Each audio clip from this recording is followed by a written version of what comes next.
नमस्कार साथियों, मैं अनीता श्रीवास्तव आपका हार्दिक अभिनंदन करती हूँ। श्रीमद् वाल्मीकि रामायण में आज का प्रसंग है अंगद का लंका को जीतकर सीता को ले आने का उत्साहपूर्ण विचार और जामवान के द्वारा उसका निवारण। हनुमान जी की यह बात सुनकर वाली पुत्र अंगद ने कहा, अश्वनी कुमार के पुत्र ये मैंद और दिव्य दोनों वानर अत्यंत वेगशाली और बलवान हैं। पूर्व काल में ब्रह्मा जी का वर मिलने से इनका अभिमान बढ़ गया और ये बड़े घमंड में भर गए थे। संपूर्ण लोकों के पितामह ब्रह्मा जी ने अश्वनी कुमारों का मान रखने के लिए पहले इन दोनों को यह अनुपम वरदान दिया कि तुम्हें कोई भी मार नहीं सकता। उस वर के अभिमान से मत हो इन दोनों महाबली वीरों ने देवताओं की विशाल सेना को मत कर अमृत पी लिया था। ये ही दोनों यदि क्रोध में भर जाएं तो हाथी घोड़े और रथों सहित समूची लंका का नाश कर सकते हैं। भले ही और सब वानर बैठे रहें, मैं अकेला भी राक्षस गणों सहित समस्त लंकापुरी का वेग पूर्वक विध्वंस करने तथा महाबली रावण को मार डालने के लिए पर्याप्त हूँ।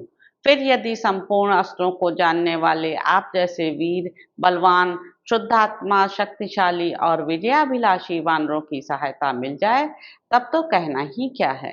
वायुपुत्र हनुमान जी ने अकेले जाकर अपने पराक्रम से ही लंका को फूंक डाला। यह बात हम सब लोगों ने सुन ही ली।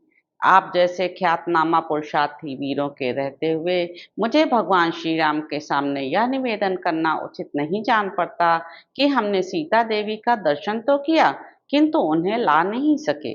वानर शिरोमणियों, देवताओं और दैत्यों सहित संपूर्ण लोकों में कोई भी ऐसा वीर नहीं है जो दूर तक छलांग मारने और पराक्रम दिखाने में आप लोगों की समानता कर सके। अतः निशाचर समुदाय सहित लंका को जीतकर युद्ध में रावण का वध करके सीता को साथ ले सफल मनोरथ एवं प्रसन्नचित्त होकर हम लोग श्री रामचंद्र जी के पास चलें।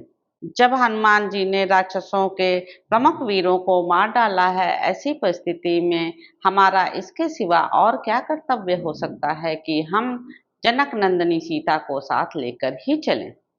कपिवरों, हम जनक किशोरी को ले चलकर श्री राम और लक्ष्मण के बीच में खड़ी कर दें। किष्किंधा में जुटे हुए उन सब वानरों को कष्ट देने की क्या आवश्यकता है। हम लोग ही लंका में चलकर वहां के मुख्य मुख्य राक्षसों का वध कर डालें। उसके बाद लौटकर श्री राम, लक्ष्मण तथा सुग्रीव का दर्शन करें। अंगद का ऐसा संकल्प जानकर वानर भालुओं में श्रेष्ठ और अर्थ तत्व के ज्ञाता जामवान ने अत्यंत प्रसन्न होकर यह सार्थक बात कही।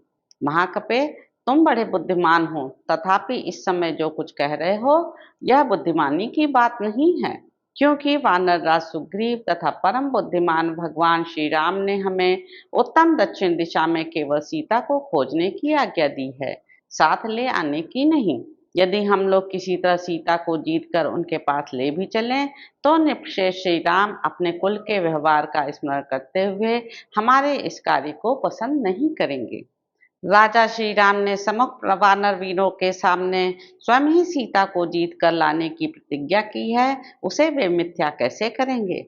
अतः वानर शिरोमणियों, ऐसी अवस्था में हमारा किया कराया कार्य निष्फल हो जाएगा। भगवान श्री राम को संतोष भी नहीं होगा और हमारा पराक्रम दिखाना भी व्यर्थ सिद्ध होगा।